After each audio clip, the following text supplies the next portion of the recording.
খেয়ে নাও বাবা, খেয়ে নাও। আমার অনেক কাজ। তোমার খাওয়া হলে আমি আবার একটু বাজারে যাব। বাড়িতে চাল ডাল সব শেষ হয়ে গেছে। বাজার থেকে এসে আবার ক্ষেতের কাছে যেতে হবে। না রে বাবা, আমার ক্ষুধা নেই। তুই যা তোর কাজে, আমি পরে খেয়ে নেব। এখন আমার ক্ষুধা নেই রে বাপ। যা, তুই আমাকে নিয়ে চিন্তা করিস না, তুই কাজে যা। কেন বাবা, কি হয়েছে তোমার? তুমি খাবে না কেন বলো তো আমাকে? শরীর ঠিক আছে তো তোমার? হ্যাঁ রে বাবা, আমার শরীর ঠিক আছে, কোনো সমস্যা নেই আমার। তুই যা দেখিনি কাজে। হ্যাঁ, আর একটা কথা, বাজারে গিয়ে দেখবি তো একটা ইলিশ মাছের ব্যবস্থা করতে পারিস নাকি। যদি পারিস তো একটা ইলিশ মাছ নিয়ে আয়, আমি ভাত খাবো। আচ্ছা বাবা, কাছে তো আজকে খুব বেশি টাকা নেই। দেখি যদি পারি তাহলে একটা ইলিশ আনবো। তুমি খেয়ে নিও। আমি চলি বাবা, বাজার থেকে এসে আবার মাঠে যাব। আচ্ছা বাবা, যা।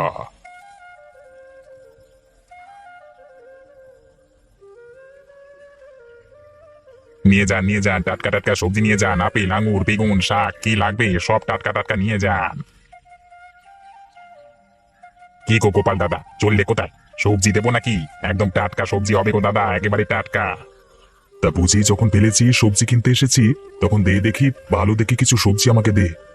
হ্যাঁ দাদা, আজকে সবজি অনেক কম দামে কিনেছি, তাই কম দামে বেচছি, বুঝলে তো। বেশি করে দিয়ে দিলাম আর কি। হ্যাঁ হ্যাঁ, দে দে, ভালো দেখে দিবি কিন্তু। টাটকা দেখে বেশি দে, যাতে অনেকদিন রেখে খেতে পারি। তোমার মাথায় বুদ্ধি আছে বলতে হবে গোপাল দাদা। হ্যাঁ, তোমার মাথায় অনেক বুদ্ধি। আরে এত দাঁত না বার করে চুপচাপ সবজি মেপে দে, আমার তাড়া আছে, বুঝলি না। সবজি কিনে তো বেশ অনেকটা টাকাই বেঁচে গেল। যাই দেখি, বাবার জন্য একটা ইলিশ কিনতে পারি নাকি দেখি।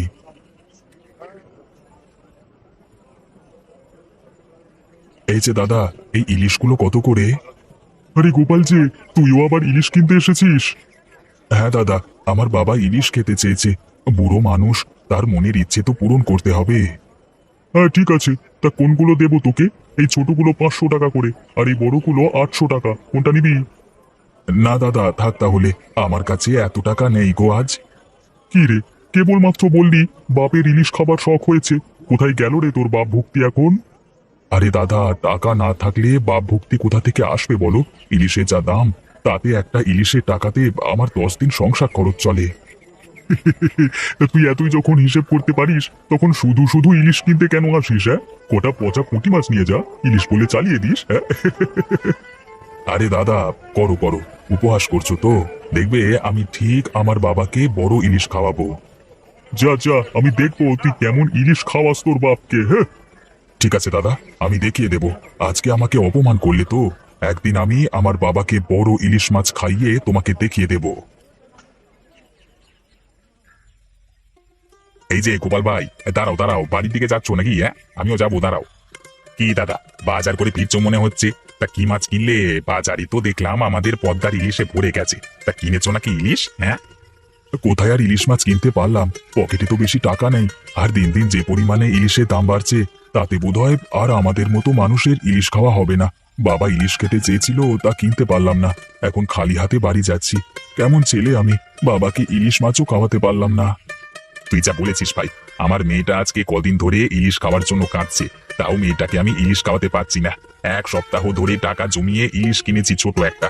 আজ গিয়ে এই ইলিশটা মেয়েকে দিলে মেয়ে খুব খুশি হবে। আমার আর ইলিশ, যে সামান্য রোজগার হচ্ছে তা দিয়ে ডাল ভাত জোটাতে হাড়ে হাড়ে দুবেলা চলে যাচ্ছে। এখন কি করে বাজার থেকে ইলিশ মাছ কিনি বলো তো ভাই? আচ্ছা দাদা, চিন্তা করো না, আমি আজ দুপুরে 2খানা মাছ রান্না করে পাঠিয়ে দেবো, তুমি তোমার বাবাকে দিও, কেমন? আরে দাদা, তার কোনো দরকার নেই। বেশি বকবক করো না, আর তুমি না করলেও আমি শুনবো না। আর বিকেলে মাঠে এসো, দেখা হবে, কেমন? আচ্ছা ঠিক আছে, তাই হবে। যাও যাও, বাড়ি যাও। ইস, বাবা আমার কাছে একটু ইলিশ মাছ খেতে চাইলো, তাও খাওয়াতে পারলাম না। কত ভালোই না হতো যদি আমি ইলিশ মাছ চাষ করতে পারতাম। আমার এই পুকুরটাতে, আমার চাষের জমিতে যদি বড় ইলিশ চাষ করতে পারতাম, তাহলে বেশ ভালো হতো। আমার এক জমিতে সবকিছুই পেয়ে যেতাম। কি গো দাদা, তোমাকে আমি বিকেলে আসতে বললাম, আর তুমি এত আগে চলে এসেছো মাঠে।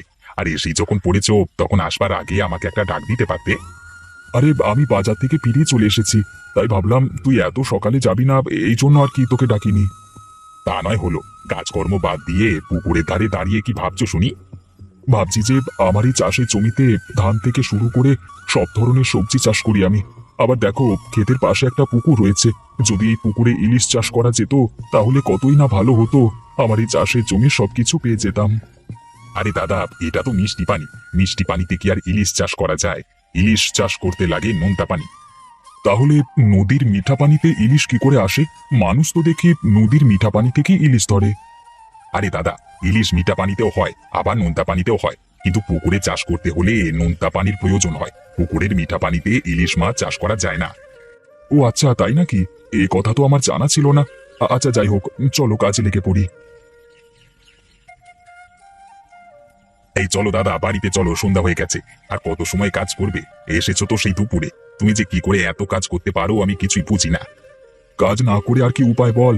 কাজ না করলে আর খাবো কি? আচ্ছা আচ্ছা, হয়েছে, এখন চলো। হ্যাঁ, চল চল। বাবা, ও বাবা, ওঠো, খাবে না? খাবে, চলো। খুব ক্লান্ত লাগছে। তোমার খাওয়া হলে আমি একটু ঘুমাবো। আমি খেয়েছি রে বাপ। ওই যে ও বাড়ির শফিকের বউ আছে না, ও এসেছিল সন্ধ্যার একটু আগে। আমাকে দুখানা ইলিশ মাছ দিয়ে গেছিল। আমি এক টুকরো খেয়েছি, আর এক টুকরো তোর জন্য রেখে দিয়েছি। যা, খেয়ে দে, শুয়ে পড়। না বাবা, আমার এখন আর খেতে ইচ্ছে করছে না। মাছটা থাক, তুমি সকালে খেয়ে নিও। আমি ঘুমাতে গেলাম। আচ্ছা, আমার পুকুরটা তো বেশ বড়, আর অনেকখানি গভীর। আমি যদি বাজার থেকে নুন কিনে পুকুরের পানিতে ঢেলে দিই, তাহলে তো পুকুরের পানি নোনা হয়ে যাবে, আর আমি সেই পুকুরেই ইলিশ চাষ করতে পারবো। এখন ঘুমাই। আমি কালকে থেকে ইলিশ মাছ চাষ করবার জন্য সব প্রস্তুতি নেব।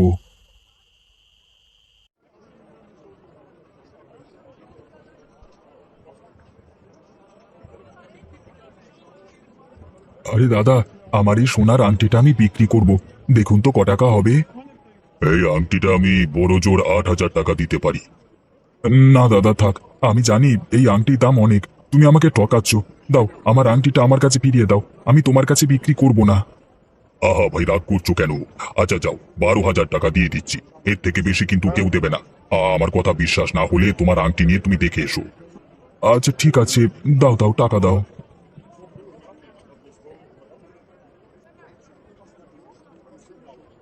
এই যে দাদা, লবণ আছে তোমার কাছে? হ্যাঁ ভাই, আছে। ক কেজি লাগবে তোমার? আমার 20 বস্তা লবণ চাই। আচ্ছা, তোমার দোকানে দিতে পারবে তো? হ্যাঁ, তা গোডাউনে গেলে দিতে পারবো। কিন্তু তুমি এত লবণ নিয়ে করবেটা কি? তা দিয়ে তোমার কাজ কি ভাই? তুমি লবণ বেচবে নাকি তাই বলো? হ্যাঁ হ্যাঁ, বেচবো না কেন? চলো চলো, আমার সাথে চলো। আচ্ছা, তুমি গোডাউনের সামনে দাঁড়াও, আমি একটা ভ্যান নিয়ে আসছি।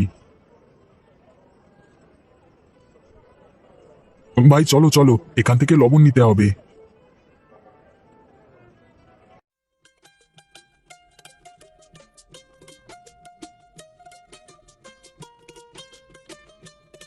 এবার সব লবণ এখানে নামিয়ে দাও।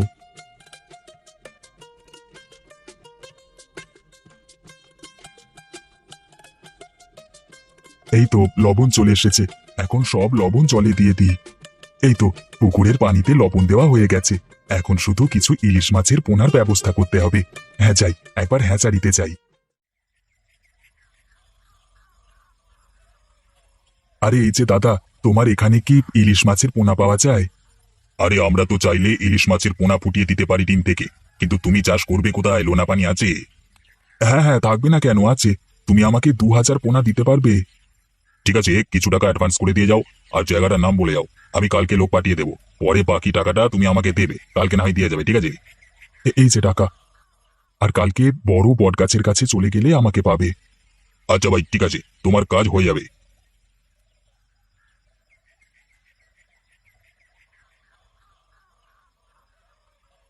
আরে গোপাল যে, কতদিন পরে আমার বাড়িতে আসলে। আর হাতে এত বড় ইলিশ মাছ কোথায় পেলে তুমি? হ্যাঁ, কত টাকা নিল?